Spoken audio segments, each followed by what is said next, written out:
नमस्कार, आप देख रहे हैं सीमांचल की आवाज और मैं हूं आपके साथ कनिका। कटिहार के मनिहारी इलाके में स्थित गोगावील झील को आखिरकार वह पहचान मिल गई है। बता दें आपको, जिसका लोग कई सालों से इंतजार कर रहे थे। अब इस झील को रामसर साइट का दर्जा मिल गया है। इसका मतलब है कि यह झील अब अंतरराष्ट्रीय महत्व की वेटलैंड सूची में शामिल हो गई है। बिहार के लिए यह छठा रामसर स्थल है, जबकि पूरे देश में यह 94वां वेटलैंड।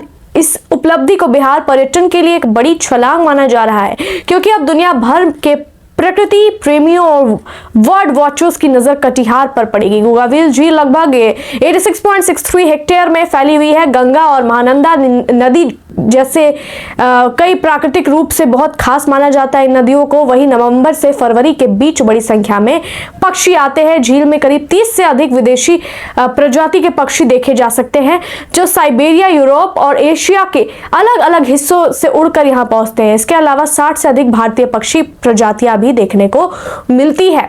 हालांकि पुराने समय में यहाँ आने वाले पक्षियों की संख्या और अधिक हुआ करती थी, लेकिन अब भी यह इलाका प्रवासी पक्षियों के लिए एक सुरक्षित ठिकाना माना जाता है। इस उपलब्धि से कटिहार जिले में खुशी की लहर है। जिलाधिकारी ने बताया है कि रामसर साइट बनने के बाद अब झील के संरक्षण और विकास पर तेजी से काम होगा।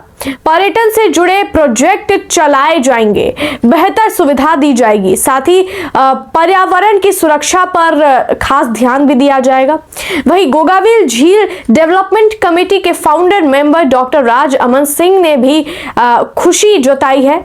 उन्होंने कहा है कि इस झील को अंतर्राष्ट्रीय पहचान मिलना कटिहार के लिए गर्व की बात है। वे बताते हैं कि वर्षों से इसके लिए प्रयास किया जा रहा था। दस्तावेज तैयार किए गए थे, सर्वे कराए गए थे और वेटलैंड संरक्षण से जुड़े नियमों का पालन भी करवाया गया था। अब यह झील सिर्फ स्थानीय आकर्षण नहीं रही, बल्कि विश्व स्तर पर एक महत्वपूर्ण वेटलैंड के रूप में पहचानी जा चुकी है। पर्यटन विशेषज्ञों का मानना है कि रामसर का दर्जा मिलने से कटिहार में पर्यटकों की संख्या बढ़ेगी। ये तो बहुत बड़ी बात हो गई। रामसर साइट में शामिल होने से ये हुआ कि ये इंटरनेशनल मैप में आ गया, मतलब कि वेटलैंड के लिए काम करती है।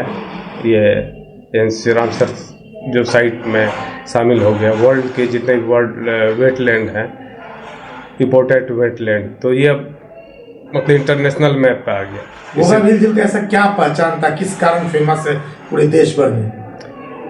ये वेटलैंड है, इम्पोर्टेंट वेटलैंड है, और यहाँ पे इस झील में जो है सालों भर पानी रहती है, कभी ड्राई नहीं होता है, और क्लियर, क्रिस्टल क्लियर वाटर है। ठीक, हैबिटेट है वहाँ का अच्छा, जो बर्ड आती है जो है, और यहाँ पर मतलब 100 के आसपास है सब ये प्रवासी पक्षी। यहाँ पे 30 के आसपास आते हैं, चले आते अलग प्रजाति के। हाँ सर, स्थान मिला है सर। निश्चित रूप से कटिहार जिला के लिए एक काफ़ी गर्व की बात है। जैसा कि आप सभी अवगत हैं कि मनिहारी के गोगावील झील के लिए हम लोग लगातार विकास के लिए प्रयासरत हैं। प्रगति यात्रा के समय भी माननीय मुख्यमंत्री जी के विजिट के समय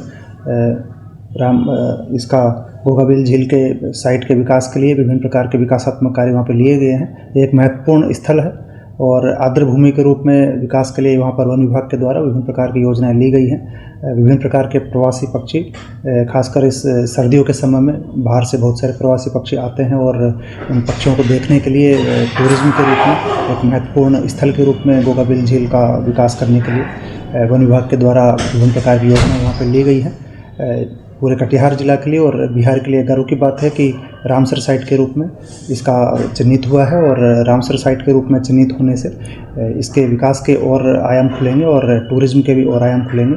और सभी जिलावासियों को भी हम लोग अपील करेंगे कि इस प्रकार के आर्द्र भूमि के जितने साइट हैं उनके संरक्षण के लिए भी आप सभी लोगों ने लगातार प्रयास किया है। उसी का परिणाम है कि गोगावील झील एक सामुदायिक रिजर्व के रूप में रामसर साइट के रूप में नोटिफाई हुआ है। सर, पक्षियों का भी देखा जा रहा है कि सर पूर्व में आज से 10 साल पहले 350 प्रजातियां की पक्षी, अब घट के 90 हो गए। तो क्या पक्षियों को भी लाने के लिए कोई जैसा कि आप अवगत हैं कि वो एक नेचुरल साइट है जहां पर साइबेरियन पक्षी और विभिन्न प्रकार के पक्षी बाहर से सर्दियों के समय में प्रवासी के रूप में आते हैं और नवंबर से फरवरी के बीच में वहाँ पर लगातार विभिन्न प्रकार के पक्षी रहते हैं।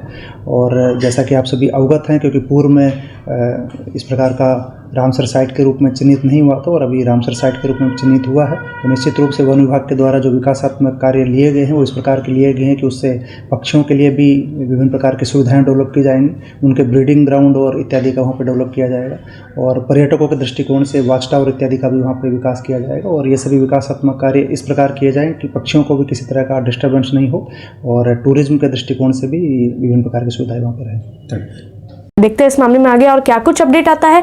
अगर वीडियो पसंद आई हो तो वीडियो को लाइक करें, चैनल को सब्सक्राइब करें और वीडियो को शेयर करना ना भूलें।